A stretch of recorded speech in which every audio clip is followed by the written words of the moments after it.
everybody. Welcome to the Author's Chaos. I am D.L. Golden. And I'm SF Rogers. And joining us today is Ben Reeder. He is actually right over here. TikTok won't let him open his camera. So I'm going to be showing you his cover for his book. Ben, why don't you introduce yourself? Hello, yes, I am the one true Ben S. Reeder. I am the author of the Demon's Apprentice series and the Zompok Survivor series. I'm self-published since about 2015, and right now I do this for a living.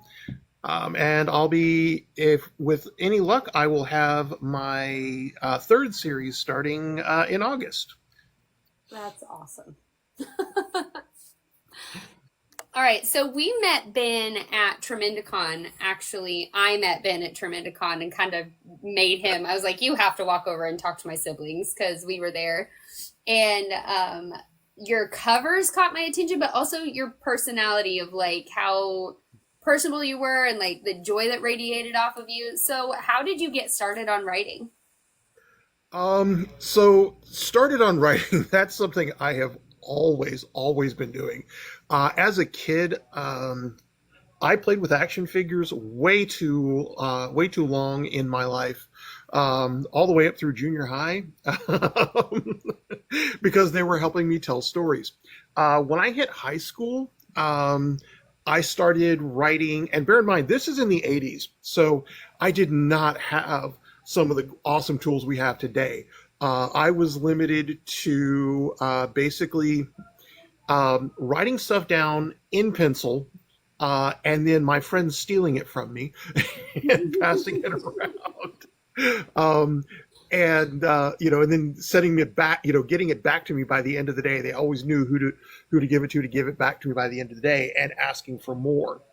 And then when I was in college, I took a writing class because I wanted to do this. And truth be told, from the 90s on, I filled notebooks with stories I never finished.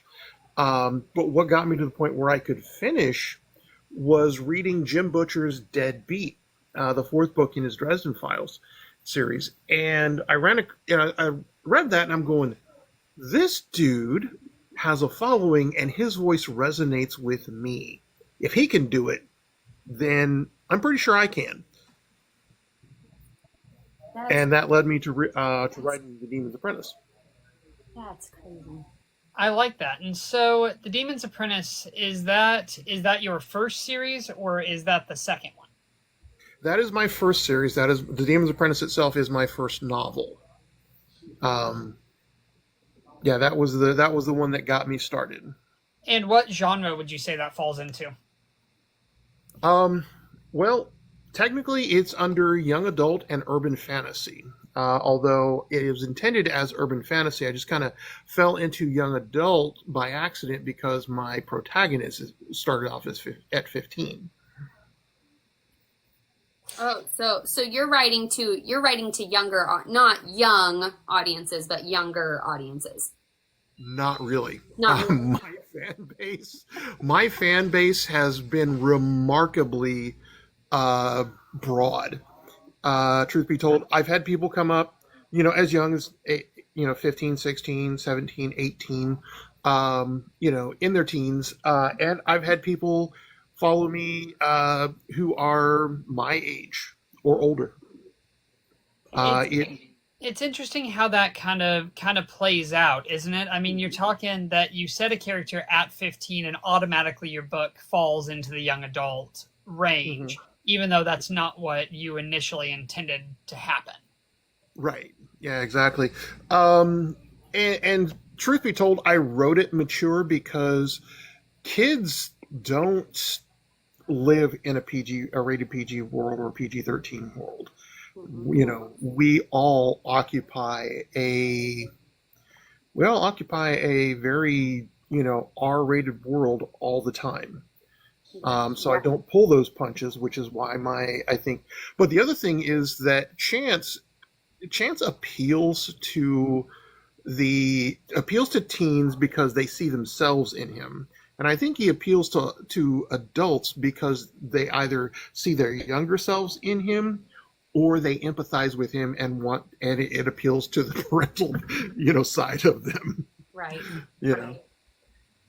so Daniel's characters, Sai is Daniel. Wouldn't you say Sai's like 15 or 16? He's 17 in 17, Origins. yeah. Mm-hmm. And so because he has an anime cover on his books, a lot of people ask if it's for younger kids. And while he tells them, he's like, hey, they can read it. It's up to your discretion. Like, his book does deal with some heavier concepts because the tomes in his book are like Inferno and stuff. Have you at in-person events found yourself having to kind of explain that, like, hey, this does have some heavier things in it, like it's at your discretion? Yeah, absolutely.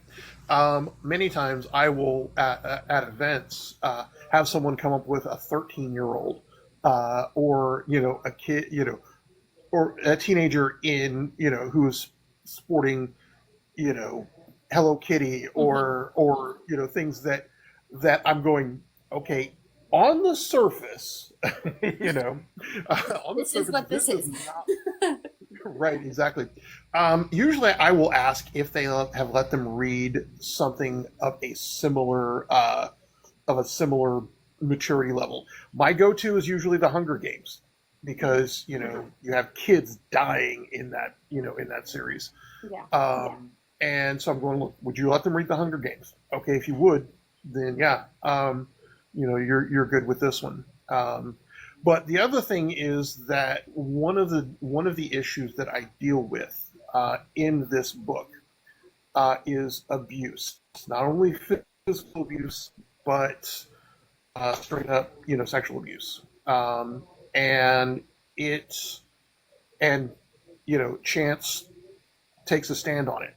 I have gotten messages from readers who basically said, this book helped me get through a rough time. Wow. Yeah. It was an eye opener the first time I got one of those messages, Well, and that's a great thing though. You can't go shying away from topics that exist within reality just to try and pacify some reader that might get upset about that. Right. Do you offer any kind of like trigger warnings or anything at the beginning of the book to try and say, hey, there is a mention of this kind of abuse? Well, I think the thing that really operates for me as an automatic trigger warning from minute one is the title, The Demons Apprentice. Once you put demon in the title or in the series, you really have just put a huge trigger warning all over the front of your book. Well, it also kind of weeds out the weak, right? Right? Like, well, okay, yeah. It definitely sends a clear message to folks who would not find this appealing, because there are folks who will shy away from this topic for religious or moral purposes, and that's cool. I don't want to put this in front of someone who is going to be frightened of it, right? Who this is going to actively offend. I'm not actively looking to do that.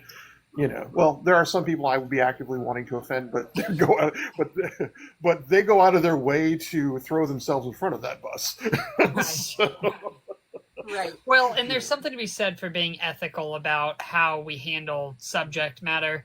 I always have, like Sarah said, I always have younger kids come up and want to pick up my book, and I always want to specify, hey, this is likely going to be for 8th grade or higher.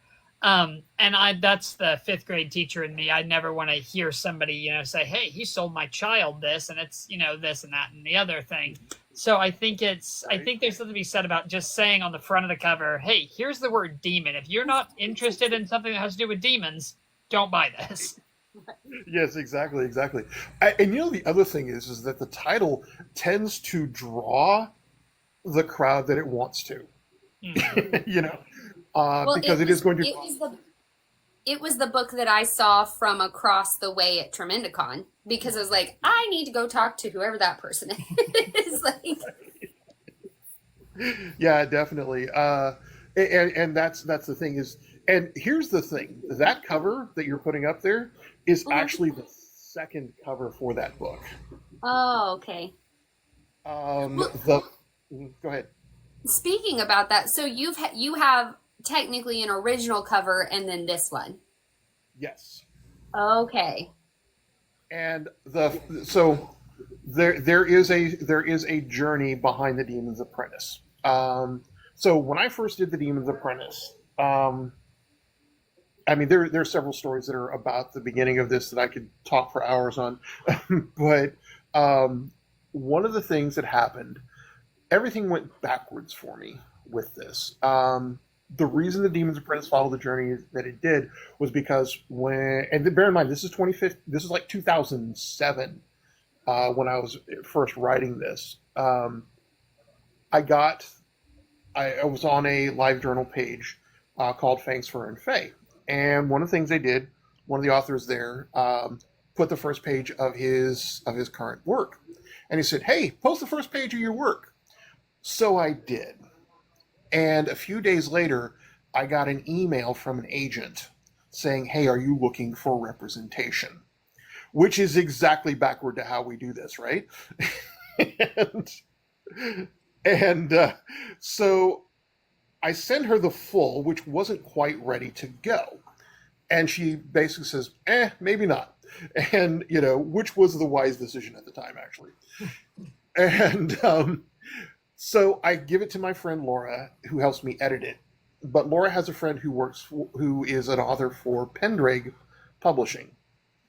Small house, pagan-oriented. And things go through, and eventually I end up talking to Peter Padden, the guy who owned Pendraig at the time.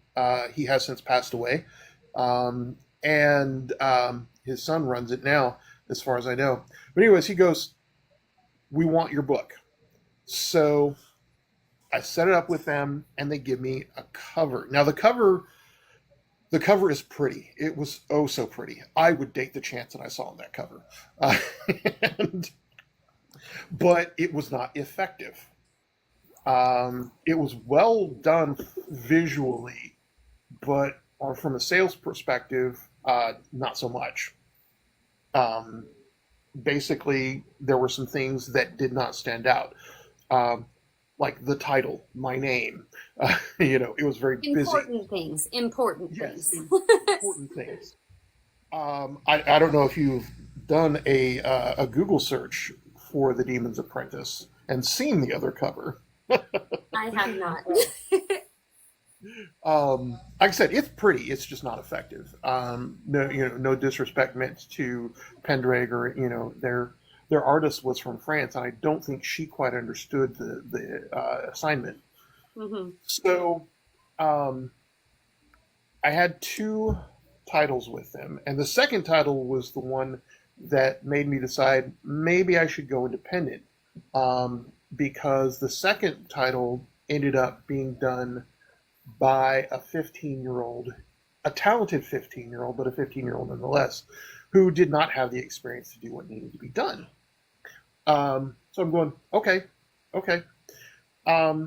So testing the waters, I put out Zombie Survivor. It worked out really well. So I go to Peter and I'm going, "Look, I need my rights back. Can you let me have those?" Mm-hmm. And Peter was very gracious about it. Boom, I had my rights back in a day. So I have nothing but good things to say about Pendraig as a company, Mm-hmm. to work with. They were very agreeable to, and such. So I give this to my friend Angela Gulick, and I had this concept in my head, and she says, "That sounds cool, but let me also show you," and she drops this one on me. And then she dropped the one on Page of Swords, and it was even better than this one. The Page of Swords is just kicks ass. Mm-hmm. And this one you can see from space. Yeah. You put this up on a thumbnail sized page, you know what's going on. Yep.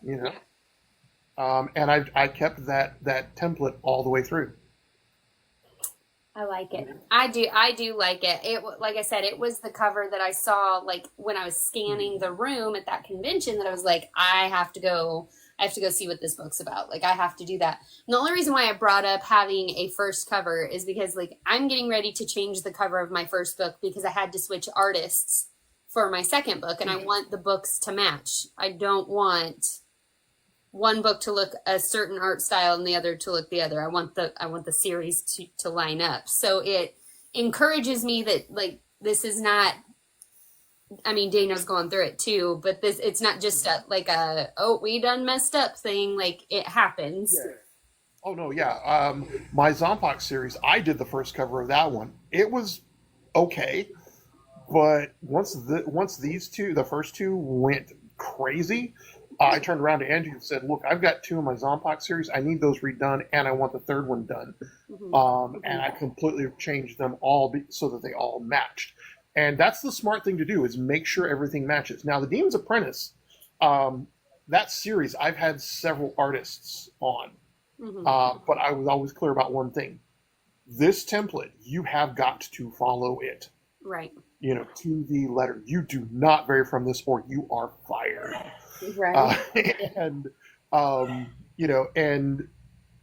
one thing that I do that helps me keep this consistent is I use a lot of stock art.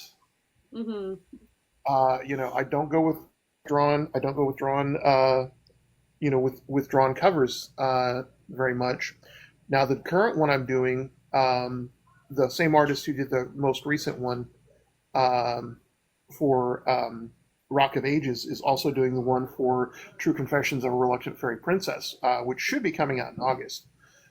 And she got Demon's Apprentice right, she got Rock of Ages right, so I said, okay, let's do something new. And that's always because it's going in a different direction. Right. Princess Confessions is a different feel. It's more lighthearted, Yeah. So I've got a different cover.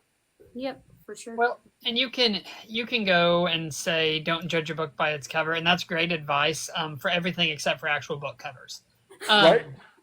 because that's the thing that sells your book. Sarah and I both had a very good cover artist in our first covers, but then he stopped doing them, and so when it comes to making a second book, it becomes a hassle and a problem because then they're not consistent, and people are going to want things to be consistent. And so when I did my second book, I had to get a second cover, and it seems like it's a pretty common thing for people to switch the cover art of their books from time to time, even from big publishing houses. Oh yeah, big publishing houses will do it to release a new edition because the current one gets stale. This series has worked so well for 10 years that I have had no reason so far to change it. Right. And I'll give you an idea of how important the cover is. With zero difference in the marketing, Demon's Apprentice, when it was with Pendragon, and Page of Swords, made me a total of about $600 in a year. Okay.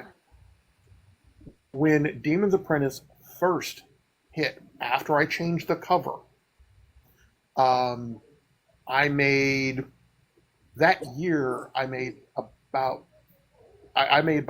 $10,000 to $15,000 a piece in the first month that those came out. Oh wow!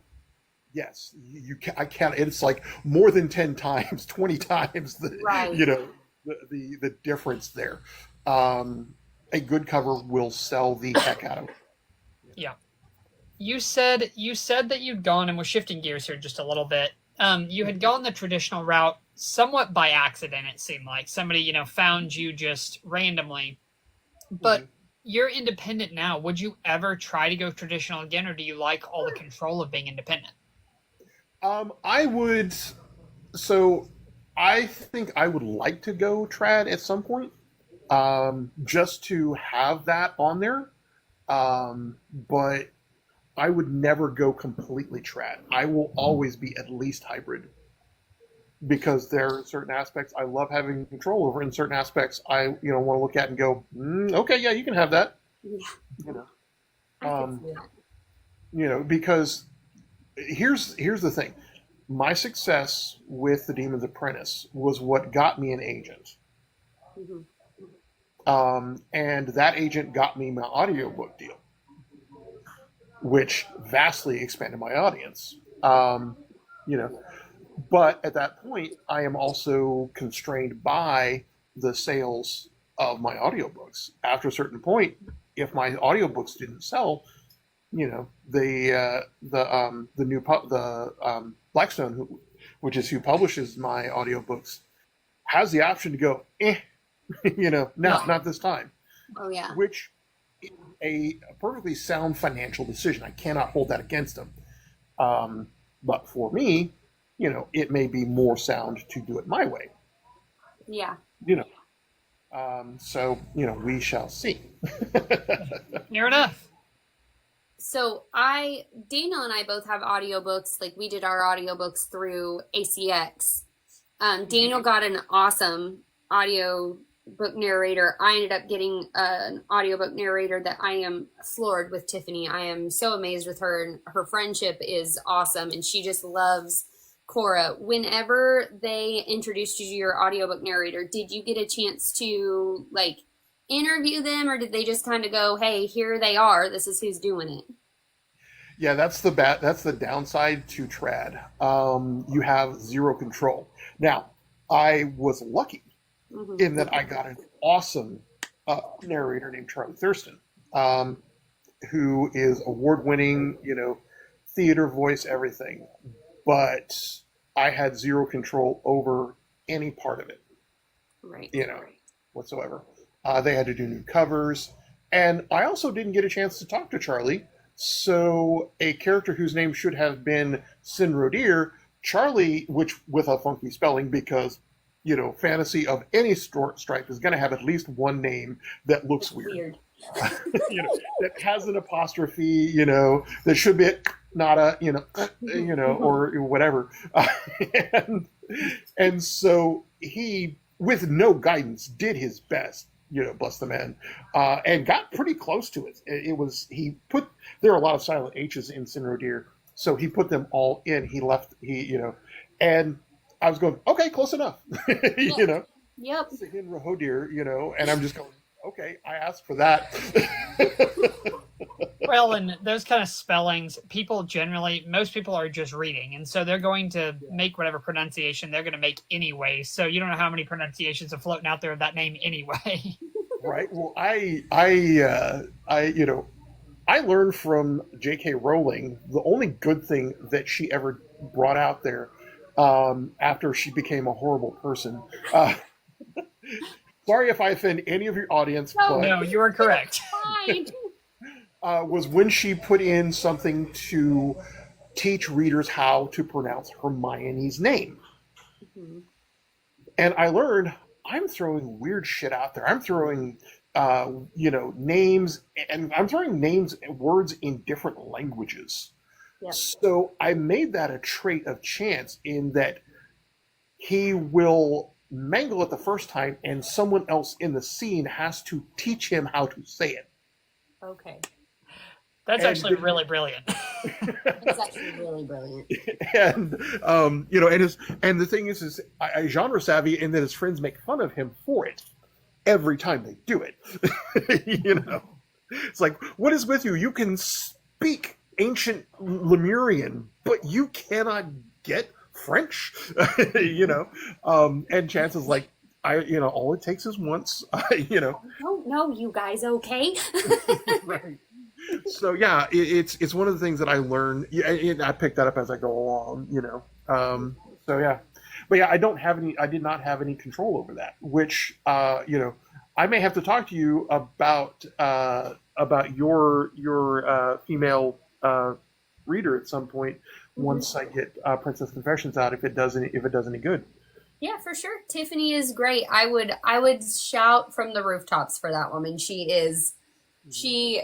The first time that I spoke with her, I got to have a Zoom call with her, and she had read Execration of Autumn, and she was like, I love this character. And she spent the first 15 minutes of our Zoom call just exclaiming her love for characters that I created. And I was like, ma'am, this is this is not what I expected this phone call to be.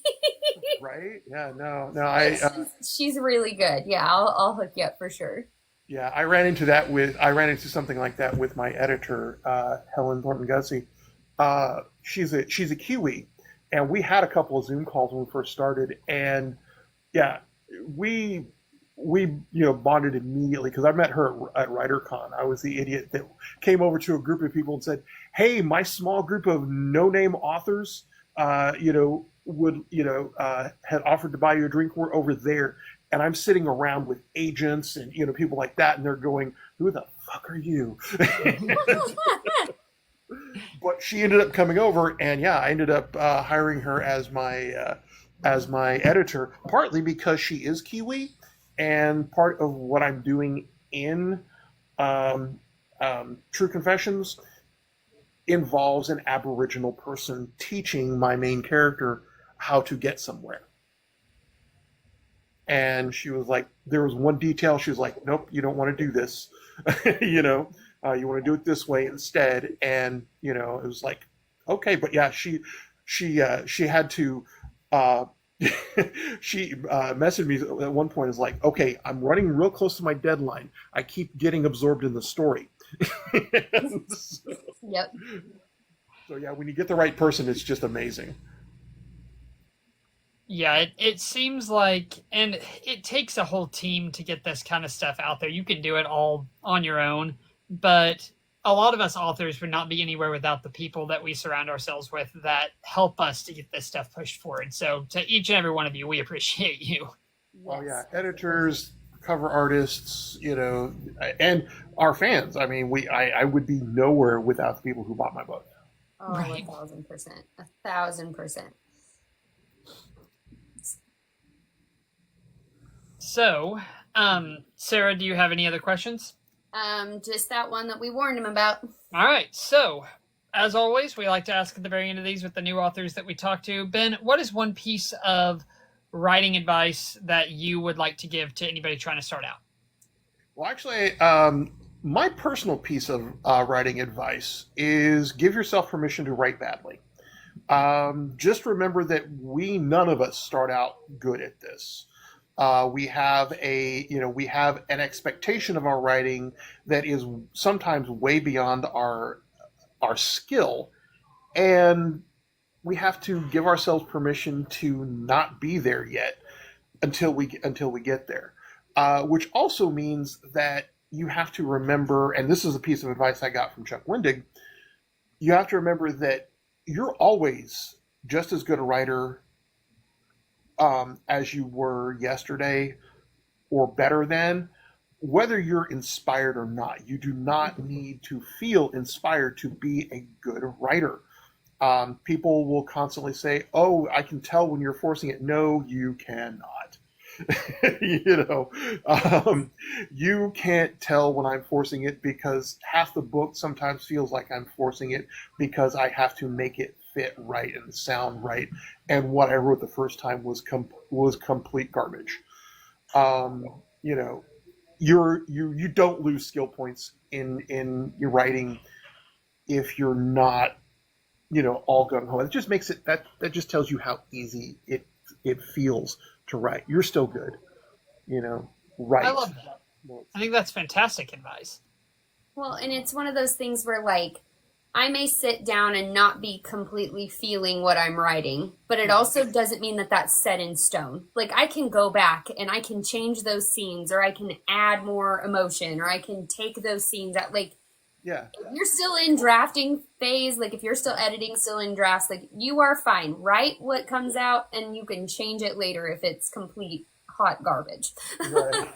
Well, and here's the other thing I've discovered about the muse, about inspiration. The muse is a curious being. Mm-hmm. I may sit down and go, "God, I don't want to be doing this." And I start writing, and those words start, hitting each other like flints, and they start striking sparks. And the next thing I know, the muse is over my shoulder going, "What you doing? Is that writing? Can I see?" and then suddenly she's going, "Oh, you could do this," and suddenly you are inspired. We can 100% inspire ourselves. with this. It is, and that's part of what I go into with my Own Your Creativity. Don't give control of yourself, of your creativity, to some external force. Don't give yourself an excuse to not write. Now, bear in mind, that is if you're writing to get published. Right. Most of my advice is if you're writing to get published. Yeah. If you write for your own zen, for your own, just for the sheer love of writing, for the experience, for the escape, if it's therapeutic for you, do what you do the way you want to do it, because that's a different experience that you need to take on in your own way. But if you're writing to publish, all that stuff goes out the window. Don't worry about having the perfect environment. It can help, but you cannot turn that into a crutch. Right. That is really, really good advice. Like, I super appreciate that, for sure. Yeah, because the excuses just sometimes mound up, and then you go weeks and weeks and weeks without touching stuff. So I definitely agree with all of that. Right. So Ben, go ahead and tell us, where can everyone find you? What have you written that they need to buy? All that good stuff. Okay. Well, my work you can always find on Amazon. I am, on Amazon. I have print, ebooks, and audio for the Demon's Apprentice series. The Demon's Apprentice series, I think, is the one that you should read first if you're an urban fantasy fan. I've got other stuff, but the Demon's Apprentice is like my opus. It's some of my best work. Here before long, I'll have True Confessions of a Reluctant Fairy Princess out. And hopefully I have another series coming out, starting with Dad to the Bone. It's about an urban fantasy dad, someone closer to my age. But I also have my website, benesreader.com. You can find the links to everything here. In person, usually I write here in Springfield a lot of times I write here at Nowhere Store Forgotten Lore, which is where I am right now, which may explain the background noise if you can hear that.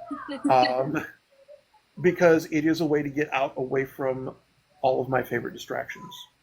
Sometimes, you do have to write somewhere else, in order to get away from distractions. But mostly my website. I am on Facebook. I am on Threads. I was on X/Twitter, but no longer.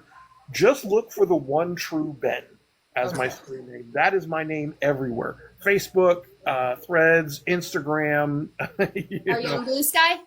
I am on Blue Sky, also as the One True Ben. Okay. It is that branding, keeping everything consistent. That's why on every book you'll see my name at the top, usually in the exact same font. Awesome.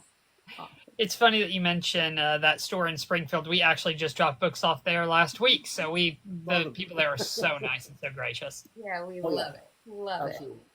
Well, I am SF Rogers. I am the author of Execration of Autumn. You can't see it, but it's behind my head here somewhere behind this. My sequel, Isolation of Winter, is set to release in July. Fingers crossed that still happens. I will be at Spellbound along with Ben this weekend, June 21st and 22nd in Cape Girardeau, Missouri. If you are anywhere near there, come by and see us. We would love to pitch you a book. And I am and continue to be D.L. Golden. I am the author of Origins and Odysseia. These two books here, they are available on Amazon. The third book is in the works, and be on the lookout because I am gearing up to get a Kickstarter started to get a graphic novel of the first book made. So it's going to be a crazy time. Thank you for joining us, guys. We appreciate it. Have a good day.